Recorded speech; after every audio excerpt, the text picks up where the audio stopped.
I never expected to be the kind of guy who gets blindsided by his own family, but looking back, I probably should have seen it coming. My name's Alex. I'm 28 years old. I work in tech. Nothing fancy, but it pays the bills and lets me take my girlfriend out without checking the bank app every time we order dessert. I've always been the low-maintenance one in my family, the easy kid, as my mom used to put it.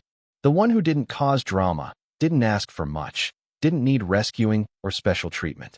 That role used to feel like a compliment. Now I know it was just code for the one we can ignore. My sister, Jenna, is 2 years younger than me, but you'd think she was the star of the universe. Blonde, loud, Instagram famous for nothing. One of those people who makes every family gathering revolve around her latest brand collaboration, or how her boyfriend turned fiancé Tyler just totally vibes with their couples therapist. Yeah, couples therapy before the wedding. Red flags? A parade of them. But try telling that to my parents. They treat Jenna like royalty. Everything she touches gets framed and hung on the fridge. Meanwhile, I once got promoted at work and my mom thought I was finally moving up from that app thing I do. Despite all that, I've kept my distance without burning bridges. I show up for the big stuff. Birthdays, holidays, the occasional family dinner where Jenna holds court while I sip my drink and pray for early dessert.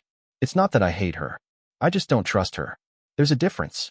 Jenna's the kind of person who gives you a gift with one hand and a camera in the other so she can post your reaction on TikTok. Everything's a performance, including family. A few months ago, she got engaged to Tyler during a wine-tasting trip in Napa that she made sure we all knew about via her 24/7 Instagram story. I found out through a group text that included a champagne emoji, a boomerang of the ring, and the caption, "He finally put a ring on it." Hashtag wifey vibes, hashtag Ty and Jen forever. My mom followed up with a personal text a day later that said, "Aren't you so happy for your sister?" No question mark. Just an expectation. Of course I said congrats. Of course I double-tapped the ring photo. Of course I RSVP'd yes to the engagement dinner, even though I already knew it was going to be some over-the-top event with mason jar centerpieces and forced speeches. My girlfriend, Emily, was the one who pushed me to go. She's thoughtful like that. Quiet, kind, but sharp as a tack. She sees things. Sometimes before I do. It's just one night. She said while we were brushing our teeth the morning of. You show your face, smile for the photos, and then we go get ice cream after. That's the kind of partner she is. She makes everything feel manageable, even when my family's being, well, themselves. The dinner was at this rooftop venue downtown. One of those trendy places where they hang Edison bulbs over everything and serve $25 cocktails with flower petals floating on top. The kind of place Jenna would have tagged months in advance to manifest her vision board. We showed up 5 minutes early because that's how Emily rolls, and the moment we stepped into the reception area, I felt it. That shift. Like walking into a party where the music skips just long enough for you to realize you weren't actually invited. There was a long white table near the back, dressed up with candles and little gold place cards in Jenna's loopy handwriting. Each card had a name in cursive, Mom, Dad, Uncle Mark, Aunt Linda, even some names I didn't recognize. Tyler's side, I guessed. I scanned the row once. Then again. Emily looked too. Nothing. No card for us, she asked, gently, like maybe we just missed it. I gave her a tight-lipped smile and tried not to let the heat rise to my face. I knew how this would look. The quiet brother making a scene over a name tag. I glanced around and caught Jenna walking toward us, arm linked with Tyler's, her other hand holding a glass of something fizzy and pink. Her dress was sparkly, her heels too high for anyone but her, and she looked like she was floating above the rest of us mortals. "Alex," she said, like she was surprised to see me. Then she laughed. "Didn't think you'd actually show up." I forced a smile. "Why wouldn't I?" She shrugged, tossing her hair back. "You're always so busy with your little computer job. Plus, you're not really the dinner party type." Then she turned to Emily and gave her that fake hug people do when they're worried about getting makeup on their dress. "You look so cute. Love the dress, Zara." Emily just smiled, calm as ever. "Thanks." "Yeah." Jenna waved her drink vaguely in the direction of the bar. "There's some open seating over there. It's more casual, but you can totally hang there. Dinner should be starting soon." And just like that, she flitted off. Like she hadn't just told me, her own brother, that there wasn't a seat for me at her engagement dinner. Emily, and I made our way to the bar area where a few cocktail tables stood like afterthoughts. I sat down on a stool, suddenly aware of how out of place I felt in my blazer. Emily didn't say anything. She just rubbed my knee under the table and gave me a look that said she saw it too. The pettiness. The dismissal. I tried to shake it off. I told myself it didn't matter. I wasn't here for validation. I was here to support my sister, even if she barely acknowledged me as part of her guest list. I sipped my overpriced whiskey and made small talk with Emily while speeches started at the main table, ones I wasn't asked to give or stand for. Dad toasted with tears in his eyes. Mom beamed like she'd birthed a queen, and Jenna sat in the center like it was her coronation. Occasionally someone would glance our way, probably wondering who the guy in the corner was and why he looked like he was watching a play he didn't audition for. Dinner came and went. Plates of overpriced tapas were passed around, followed by mini desserts served on slates like it was a cooking show. We got some cold leftovers eventually, dropped off by a sympathetic server who whispered, "Sorry about the delay," like we were backstage staff, not blood relatives. I kept waiting for Jenna to come over again, to offer some half-hearted apology or make room at the table. But she didn't. Not once. Then came the final act. The check. A waiter in a black apron walked toward our table, holding a small leather folder. He paused in front of me with a polite smile. "Sir, the bill," he said, handing it to me like it was a given. I blinked. "I'm sorry." He hesitated. "The hostess said you'd be handling it." Before I could respond, Emily leaned forward, her voice soft but cutting. "We're not even on the guest list," she said with a smile. "Try the bride." And in that moment, the waiter's eyes flicked from me to her and back again, registering the absurdity of it all. He gave a quick nod and walked away, leaving me stunned, my hand still hovering where the check had been. I looked at Emily. She just raised her eyebrows and took another sip of her drink. And that's when something in me shifted. Something quiet, but final. It wasn't about the money. It was never about the money. It was about being invisible in a room full of people who were supposed to see me. About being used as a prop in a party I was never really welcome at. About realizing that sometimes, family stops being a place you belong and starts being a stage you're expected to clap for. I didn't say anything to Jenna that night, but I started making plans. You could say that's when the revenge really began. The next morning, I woke up with that hollow feeling you get after a long night of pretending nothing bothered you. Emily and I had gone out for pancakes after the dinner, a quiet rebellion against a night that made us both feel like extras in someone else's movie. She didn't say much at first, just kept squeezing my hand across the table while I picked at my food. But somewhere between the second cup of coffee and the syrup hitting the plate, she finally said it. "You know this isn't normal, right?" I looked up. "What isn't?" "The way they treat you." I wanted to argue. I wanted to tell her that families are weird and complicated and that Jenna is just being Jenna, that it wasn't personal, that I didn't care. But the words got stuck in my throat because, for once, I couldn't lie to myself. I did care. It was personal. And deep down, I'd known for years that I was always going to be the placeholder in my own family, the one they could forget about without consequence. That day, I didn't answer any texts. There were a few in the family group chat, photos from the dinner, gushing captions, and of course, a video of Jenna and Tyler kissing while everyone clapped like they'd just watched a royal wedding. I watched it once, closed the app, and turned off notifications. I wish I could say that was the turning point, that I cut them off then and there and moved on. But that's not how real life works, is it? You don't just wake up one day and burn every bridge. You try again. You hope something will change. And every time, you get reminded that it won't. Over the next few weeks, the engagement train kept chugging along. Jenna sent out save the date cards that looked like magazine covers. Her and Tyler holding hands on a beach at golden hour, all teeth and sunshine. Mine came 2 weeks late, bent at the corner like it had been tossed around a mail truck. It didn't even have my name on the envelope, just Alex plus guest scribbled in pen. When I asked my mom about it, she laughed like it was no big deal. "Oh honey, you know how Jenna is. She must have mixed up the envelopes. Don't be so sensitive." Right. Sensitive. That word always follows me around in this family like a bad smell. Jenna can throw tantrums in restaurants, guilt trip our parents into paying her rent for 6 months, and post passive-aggressive quotes about cutting out toxic people when someone disagrees with her, but I'm the sensitive one. I kept my distance after that. Still replied to texts when necessary, still sent a birthday gift when Dad turned 60, still showed up to my niece's piano recital because I promised her I would. But I stopped engaging in the family fantasy. No more pretending I was part of the inner circle. No more asking for a seat at a table where I was clearly just the backup chair. Emily, bless her, never pushed. She just watched. Watched me grit my teeth through awkward phone calls. Watched my face go tight when my mom bragged about Jenna's influencer success while calling my job tech stuff. Watched me slowly pull away without making a scene. She knew better than anyone that I wasn't ready yet. Not for what I was really feeling. Then came the bridal shower. This was supposed to be girls only, but Jenna wanted a modern co-ed twist, which meant dragging the men in for photo ops and gift unwrapping. Emily was invited, of course, sent a special box in the mail with gold tissue paper and a bride squad candle. Mine was an afterthought again. A text from Jenna. Hey, you can come to the shower if you want. Bring something cute for the registry. I didn't want to go. Emily knew it. But again, she gently nudged me. You'll feel better if you're the bigger person, she said. Just once more. So we went. The shower was held at a vineyard Jenna had collabed with. Apparently, they were giving her a discount in exchange for her posting about it.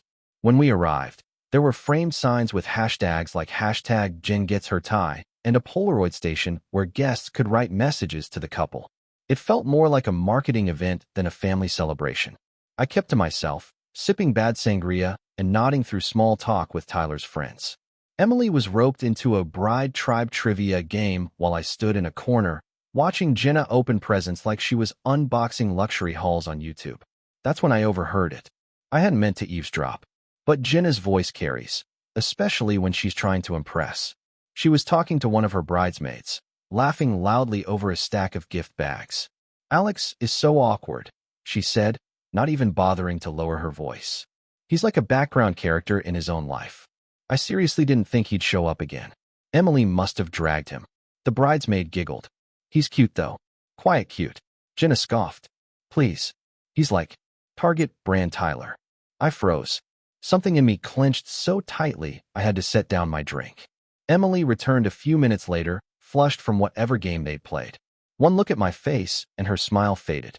What happened? Nothing, I said. Let's go. I didn't explain it in the car. Not then. I needed time to process how angry I was. Not just at Jenna, but at myself. For showing up. Again.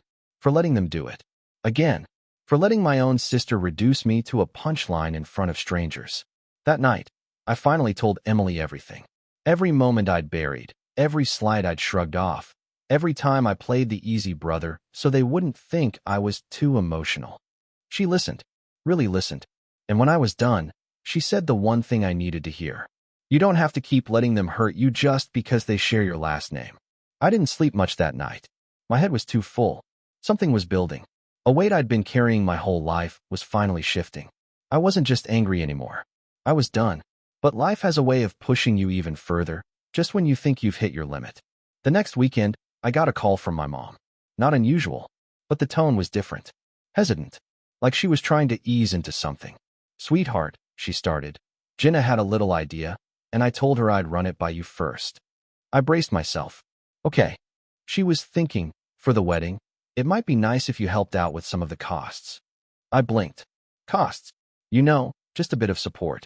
It's such a big event, and with everything going on, she and Tyler could use a hand. I couldn't believe what I was hearing. You want me to pay for their wedding? No, not pay, she said quickly. Just help. Maybe sponsor something? Like the photographer or the bar tab. You know, make it special. I stared at the ceiling, trying to keep my voice level. Mom, I wasn't even on the guest list at the engagement dinner. Jenna didn't save me a seat. Oh, don't be dramatic. She gave me the check, Mom. There was a pause. A long one. You always take things so personally, she said finally. She's your sister. No apology. No acknowledgement. Just that same guilt-drenched loop I'd heard my whole life. Family means forgiveness. Family means sacrifice. Family means swallowing your pride so the golden child can shine uninterrupted. I ended the call soon after. Told her I'd think about it. But I already knew the answer. The breaking point came 3 days later. I was working late when I got a ping from Emily. Just a link. No message. It was Jenna's newest Instagram post. A sponsored reel for some wedding planner service. I watched it, jaw tightening with every second. There she was, posing in a white dress at the venue, twirling under chandeliers and mouthing words to some trending audio. The caption read, "Can't wait to marry the love of my life at the dream venue. Shout out to my amazing brother Alex for making this possible." I stared at the screen. I hadn't given her a cent. She'd lied. Publicly. Bragged about me funding her venue so she could score a brand deal. Used my name for clout. For profit. I didn't even call her. I didn't text. I just stood there, letting the weight of every buried insult crash down at once. And for the first time in my life, I didn't push it away. I didn't forgive. I didn't forget. Because I knew exactly what I had to do next. After that Instagram post, I logged off for 3 days. No texts. No email. No social media. I put my phone in a drawer and left it there like it was something toxic. Emily kept checking in, never hovering, just present. She'd make us tea, sit beside me, touch my hand now and then without saying much. She understood something I hadn't even said out loud yet, that I wasn't just humiliated. I was done, not in a performative, dramatic way. I wasn't storming off or burning bridges in public. It was quieter than that, like a rope finally snapping after being pulled too tight for too long. I'd spent my entire adult life playing the role of the understanding brother, the polite son, the quiet seat filler, the guy who didn't want to make waves. But now I was sinking. And the strangest part? I didn't want anyone from my family to pull me out. When I finally picked my phone back up, I had 17 missed calls. 9 were from my mom, 4 from my dad. The rest were from random numbers, probably Jenna's friends, or people trying to clarify the venue funding lie before it spiraled further. There were group chat messages too. Screenshots of Jenna's post, people tagging me, some even thanking me. Wow, such a generous brother. You really came through for the bride and groom. Respect, man. I stared at them like they were written in another language. There was no apology from Jenna. No correction. No. "Hey, sorry I posted that. I just needed to make it look good for the sponsor." Just a private message, one single line. "It's just PR, don't overreact." I didn't respond. Because it wasn't just PR. It was my name, my time, my respect, my integrity. And it wasn't just that one moment. It was the years before it. The Christmas when I gave her the laptop she needed for school, only to see her selling it online 2 weeks later. The Thanksgiving where she told her friends I was between jobs, even though I'd just been promoted. The birthday she skipped. The lies she told. The way she always managed to rewrite the script so she came out the star and I came out the supporting cast. Emily said something to me that night that stuck. You can't change who they are, but you can stop giving them the microphone. So I started with silence. No texts. No explanations. I removed myself from the group chat. I muted my sister's account. I even blocked a few of her friends who kept tagging me in wedding-related posts. And for a while, it was quiet. Uncomfortably quiet. It felt like exile at first. Like I was punishing myself by stepping back. But over time, that silence started to feel like peace. I started doing something I hadn't done in years. I made time for myself. For real, uninterrupted time. No phone. No family drama. Just space. I'd wake up early and walk to the coffee shop with Emily, even if I wasn't working that day. I started reading again, stuff I'd been meaning to get to for years. I picked up a journal and started writing, not just venting, but tracking. Goals. Habits. Boundaries. I didn't know where it would all lead, but I needed something to rebuild on. My work life improved first. Funny how cutting out emotional noise creates mental clarity. I started finishing tasks faster, asking for more responsibility. My manager noticed. So did the director. I pitched a new feature during a team brainstorm that ended up becoming a full-blown project, and 2 months later, I was leading it. Quietly. Confidently. I didn't tell my parents. Didn't post about it. I let it be mine. Around the same time, Emily and I decided to take a weekend trip. Just the two of us. No checking phones. No sharing photos. We went upstate. Stayed in this quiet cabin Airbnb with huge windows and nothing but trees and sky. We hiked, cooked meals together, talked about real stuff, life, dreams, what we wanted. Not what we were running from, but what we were building toward. That trip was when I realized how much I'd been shrinking to fit in places I'd already outgrown. I'd let my family define my worth for so long that I forgot I had permission to live outside their script. I wasn't the quiet brother. I wasn't the background character. I was someone who mattered, even if they never saw it. When we came back from that trip, something shifted. I stopped waiting for things to change. I started changing them myself. I created a separate email for all family correspondence. That way I could filter it and decide when I wanted to engage. I unlinked my work info from my personal socials. I even told Emily I wanted to move, just a little farther out of the city, to a place with more space. She lit up. We started looking at rentals the next week. Meanwhile, the wedding planning rolled on without me. No updates. No, hey, can you help with this? Not even a courtesy invite to the next family brunch. They didn't notice I was gone. Or if they did, they didn't care enough to say it. I saw bits and pieces online. Jenna's bachelorette trip in Tulum. Her surprise bridal photo shoot at the venue. A clip of her trying on dresses, crying, surrounded by friends and, of course, Mom. I wasn't in any of it. And for the first time, that absence didn't sting. It felt like freedom. Until one night in early May, when everything cracked open again. Emily and I had just finished dinner when I got a voicemail from my dad. Not my mom. Dad. That alone was weird. He's not the emotional type. But his voice was shaky. Too quiet. Alex, listen, I know things have been rocky. But we need to talk. About the wedding. Something's happened. Call me. I froze. Emily paused mid-sip. What is it? I played the message for her. She frowned. Think it's real or another manipulation? Only one way to find out. I muttered. I called him back. He picked up on the first ring. Hey, buddy, he said, like we'd just spoken yesterday. Thanks for calling. Listen, I don't want to drag you into anything, but Jen is kind of in a bind right now. What kind of bind? He exhaled hard. The venue fell through. I blinked. What? The contract was fake. Or, not fake, but not real either. She posted about it for a brand deal before actually booking it. They thought she was confirmed because she tagged them and sent some emails, but she never paid the deposit. Now they're booked solid and she has nowhere to hold the wedding. I didn't say anything. She's freaking out, he continued. Your mom's trying to calm her down, but it's bad.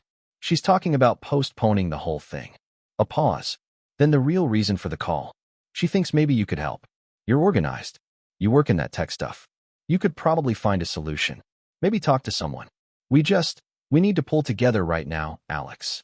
And there it was. The audacity. The entitlement. The same pattern, resurrected like clockwork. They cut me out. They ignored me.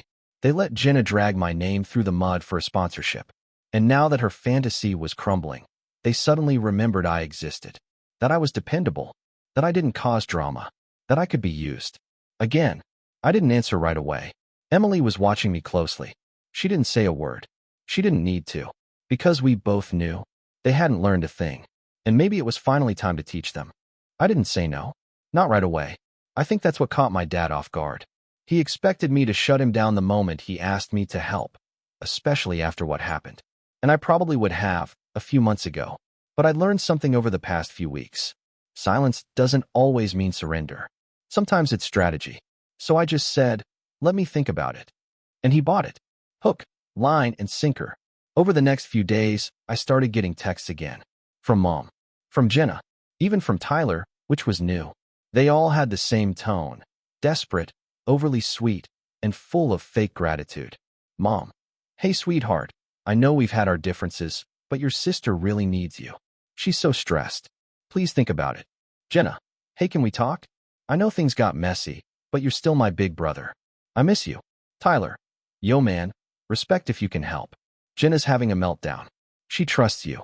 It was like watching a group of people realize the bridge they burned was the only way back across the canyon, and suddenly trying to glue it back together with compliments and emojis. But I didn't respond. Not yet. Instead, I started researching. I pulled up every venue within a 200-mile radius that could possibly accommodate a wedding of Jenna's size in less than 3 months. Spoiler alert, there weren't many. Not ones with her standards, anyway. She wanted chandeliers and marble floors and arched windows for the photos. She wanted elegance, a fairy tale vibe, and a strong Instagram aesthetic. What she was facing now was more like a backyard potluck with folding chairs. That's when I realized something important. Jenna didn't care about getting married. She cared about looking married. About the event. The optics. The image. Her real wedding was already the one she'd curated online. Posts, hashtags, brand deals, partnerships. The ceremony itself? That was just the finale. The last episode in the Jenna show. If that didn't go perfectly, the whole thing fell apart. And that was my opportunity. So I made a call. There's this guy I know, Marcus, used to date Emily's best friend. He's one of those absurdly connected people who can get things done with a phone call and a smile. Wedding planner, venue manager, event fixer, something like that. We'd only met twice, but he remembered me. Alex, what's up, man? You finally proposing? I laughed. Not exactly. I explained the situation. Well, most of it. I told him about my sister's venue falling through, how she was scrambling for a replacement, and how I was thinking of helping her out. You got anything last minute? He paused. Honestly, everything's packed this season, especially with everyone catching up on events post-COVID. I've got like 2 weekends open at weird times. Weird how? Friday afternoons. Or Sundays at noon. Not exactly prime time. I nodded. Any places that look good in pictures? Doesn't need to be functional. Just photogenic. He paused again, longer this time. I might have something. He told me about this spot about an hour outside the city. A massive, stunning estate-turned venue that hadn't officially opened yet. Still in renovations, but photogenic as hell. Ivy walls. Grand staircase. An old conservatory with glass ceilings. The owner was taking inquiries for future bookings, but they weren't accepting any for this season. No way she'll get it, Marcus said. But if you say she has it. I smiled. That's all I needed. Next, I called my cousin Jake. Jake's a photographer. Good one too. Does weddings, concerts, proposals, even some commercial gigs. He's also been ignored by our side of the family since he came out 5 years ago, Jenna especially. She once told him he shouldn't make everything about being gay. At his own birthday party. I hadn't talked to him in a while, but when I explained what I was doing, he laughed so hard I thought he was choking. You want me to help sabotage Jenna's wedding? Think of it as art direction. He was in. Emily helped too, of course. She didn't ask for details. She just saw the look in my eye and knew I wasn't out for petty revenge. This wasn't about humiliating Jenna for sport. It was about breaking the pattern. Finally flipping the script they'd written for me since we were kids. We spent hours planning, outlining the pieces, the timing, the contingencies. I made spreadsheets. I created burner email accounts. I reached out to vendors and ghost reserved things in Jenna's name. Enough to make her believe she had options, but not enough to actually secure anything. I fed her leads through fake referrals. I made mistakes in forwarding confirmation emails. And she ate it up. Once I finally replied to her text, she was all gratitude and humility. At least on the surface. You're seriously a lifesaver, Alex. I don't know why we ever stopped talking. That one almost made me laugh. She didn't miss me. She missed the utility I provided. The reliability. The thing she could count on when everything else got too chaotic. So I gave it to her. I found her the perfect venue. I sent her photos of the estate Marcus had shown me. Empty, pristine, untouched. I told her I had a connection that could squeeze her in. I even mocked up a fake reservation email and added a PDF that looked like an invoice, with just enough real-sounding jargon to pass as legitimate. She didn't ask questions. She posted it that night. Another reel. More hashtags. So grateful to my big brother Alex for saving the day. We got our dream venue after all. I watched it with Emily over dinner, sipping wine and letting the irony wash over me. She leaned in. You're scaring me. I smiled. Good. A week later, Jenna asked me if I could help with the photographer too. I said of course. Then I sent her Jake's portfolio, under a fake name. Told her he was new in the scene, but hungry and talented. She fell in love with his photos immediately. Said they were ethereal. Said he captured authentic magic. She had no idea it was the cousin she once uninvited from her birthday brunch because he might make grandma uncomfortable. He agreed to do it. No hesitation. The plan was coming together. Then came the final piece, the gift registry. Jenna had gone overboard with hers. Items she didn't need. Overpriced appliances, cash fund, links for a honeymoon in Bora Bora.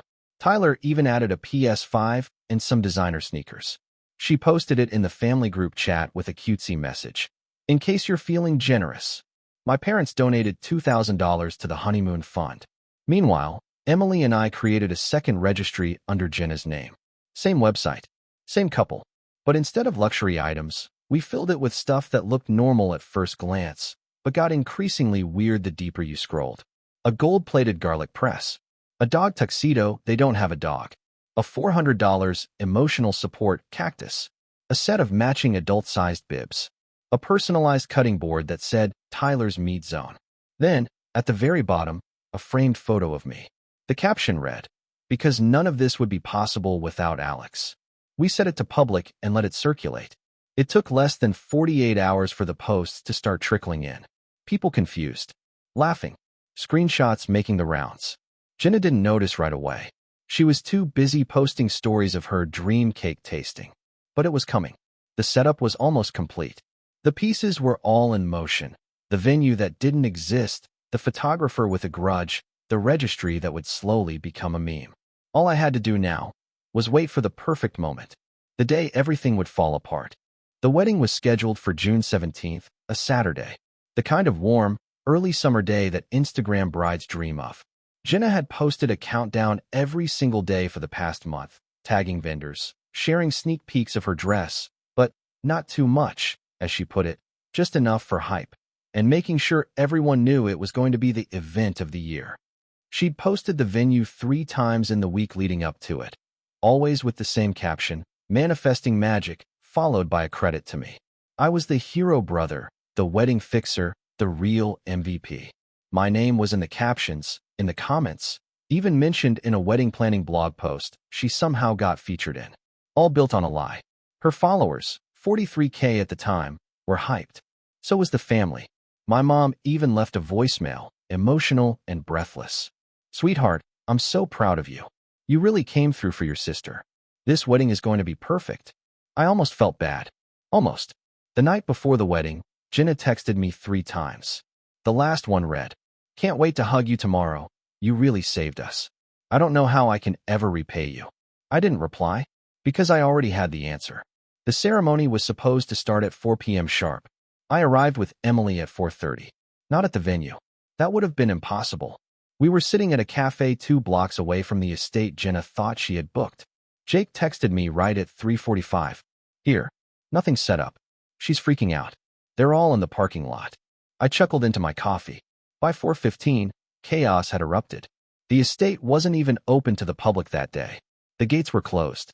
The owner, who knew nothing about Jenna or Tyler, had called security when an uninvited wedding party started wandering onto the lawn. I'd anticipated this.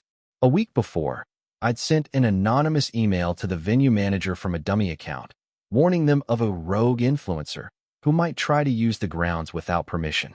I attached screenshots of Jenna's posts claiming she had the space reserved. They weren't pleased. Security was waiting. At 4:18 p.m., Jenna posted a story, just a selfie with the caption, "Some venue drama, stay tuned LOL."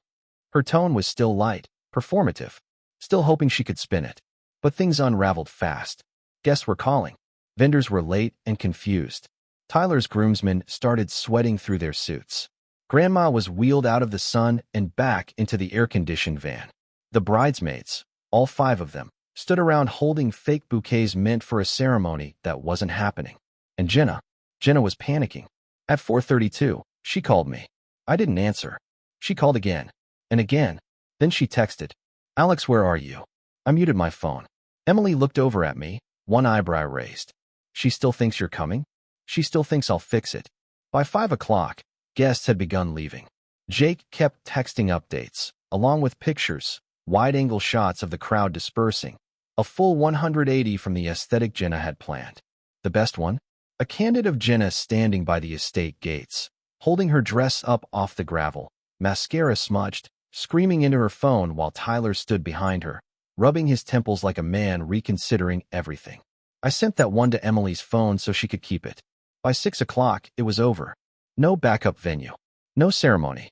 No magical reception under twinkling lights. Just 200 people left confused, frustrated, or mildly entertained. Some even posted on social media, calling it the influencer wedding that never was. Hashtag Jen and Tyler trended for the wrong reasons. That night, she posted a black screen to her story with a single sentence. "Respect our privacy at this time." I laughed so hard I nearly cried. The fallout came quickly. Within 48 hours, several of Jenna's sponsors either dropped her or paused their collaborations. A few messaged her privately asking why they were tagged in a fake venue post. One of them, a wedding planning app, actually posted a statement. We were misled by inaccurate information provided by a client. We have ended the partnership effective immediately. Her follower count dropped by nearly 7,000 in a week. But that was just the surface. At home, the real damage was deeper. I knew I'd eventually get the call. It came from my mom. She wasn't yelling. She wasn't crying. She was disappointed. But not in Jenna. In me. I just don't understand how you could let it get this far, Alex, she said. You knew she was struggling. You knew how much this meant to her. I held the phone in silence for a few seconds. Then I asked, did she ever tell you the venue was fake? Well, no, but did she ever correct the lie about me paying for it? She hesitated. That wasn't the point. It was exactly the point. Another pause. Then, quietly, so you did sabotage it. I didn't respond. Not directly. But I said this. She's been lying for years. Stepping on people. Tearing them down. And you never stopped her. You encouraged it. You rewarded it. All I did was make sure the world saw what the rest of us already knew. There was silence on the other end. Then she hung up. Jenna tried to do damage control, of course. She put out a tearful video 2 days later. Sat on the edge of her couch, minimal makeup, soft lighting. She tried to cry through it, talked about being betrayed, targeted, and sabotaged by someone I trusted. She didn't say my name, but she didn't have to. The comments weren't kind. Girl, you faked your own wedding. Influencers are getting out of control. Sounds like karma to me. I never posted anything. Never commented. Never corrected the narrative. I didn't need to. The truth had already spread far enough. A week later, I got a letter in the mail. From Jake. He sent me a printed version of the photo he took. Jenna in full meltdown mode. Mascara streaked. Fists clenched. He'd added a frame and a sticky note that said, "We don't forgive. We don't forget. We frame it." I hung it in my closet. Not out of malice. Just as a reminder. A reminder that silence can be loud. That being the quiet one doesn't mean being weak. And that sometimes, the best revenge isn't fire and fury. It's letting them drown in the mess they made, while you walk away dry. Emily and I moved into our new place the following month. Bigger kitchen, nicer neighborhood, lots of trees. Peaceful. We don't talk about Jenna much anymore. But every now and then, when I see someone like her online, smiling for the camera, selling the dream, living the lie, I remember what it felt like to be forgotten. Then I remember what it felt like to be seen. And I smile. Because I didn't just get revenge. I got free. And that was worth more than any wedding could ever be.